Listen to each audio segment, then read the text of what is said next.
నేను మీ కృష్ణవేణిని. Welcome back to Krishnaveni's kitchen. ఈరోజు నేను కారం పొడి చేశాను. ఈ కారం పొడి అన్ని టిఫిన్స్లోనికి బాగుంటుంది. ఒక ఫ్రై ప్యాన్ పెట్టుకొని పల్లీలను వేసుకొని పల్లీలని మంచిగా వేయించుకోవాలి.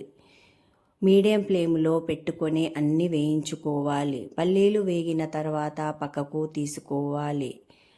పూల్ మకానా కూడా వేసుకొని వేయించుకోవాలి. ఒక మకాన్న తీసుకొని మంచిగా ఇలా ఇరిచి చూడాలి. ఇరిచి చూస్తే మనకు ఇరుగుతుందండి. ఇరుగుతేనే వేగినట్టు. పక్కకు తీసేసుకోవాలి. అదే ఫ్రై ప్యాన్లో నువ్వులు కూడా వేసుకొని నువ్వులను వేయించుకోవాలి. అవి చిటచిట వేగాలి. వేగిన తర్వాత పక్కకు తీసేసుకోవాలి. ఎండు కొబ్బరి కూడా వేసుకొని వేయించుకోవాలి. ఎండు కొబ్బరి వేస్తే టేస్ట్గా ఉంటుందండి. మంచిగా వేయించుకొని పక్కకు తీసేసుకోవాలి. అదే ఫ్రై ప్యాన్లో ఎండు మిరపకాయలు కూడా వేసుకోవాలి. వేసుకొని వేయించుకోవాలి. ఒక 15-20 ఎండు మిరపకాయలు వేసుకోవాలి. వేసుకొని మంచిగా వేగిన తర్వాత పక్కకు తీసుకోవాలి.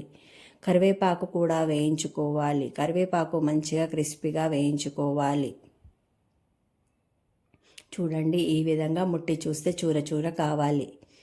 పక్కకు ఉంచుకోవాలి. అదే ఫ్రై ప్యాన్లో ధనియాలు వేసుకోవాలి. వేసుకొని కొద్దిగా వేగిన తర్వాత జీలకర్ర వేసుకోవాలి.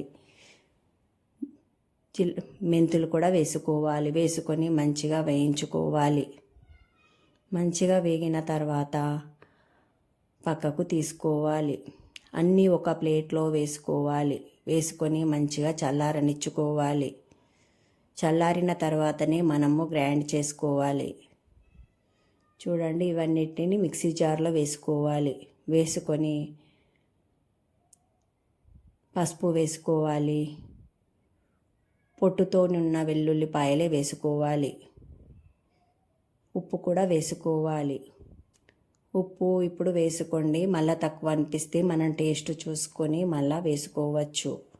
చూడండి, మెత్తగా గ్రైండ్ చేసుకోవాలి.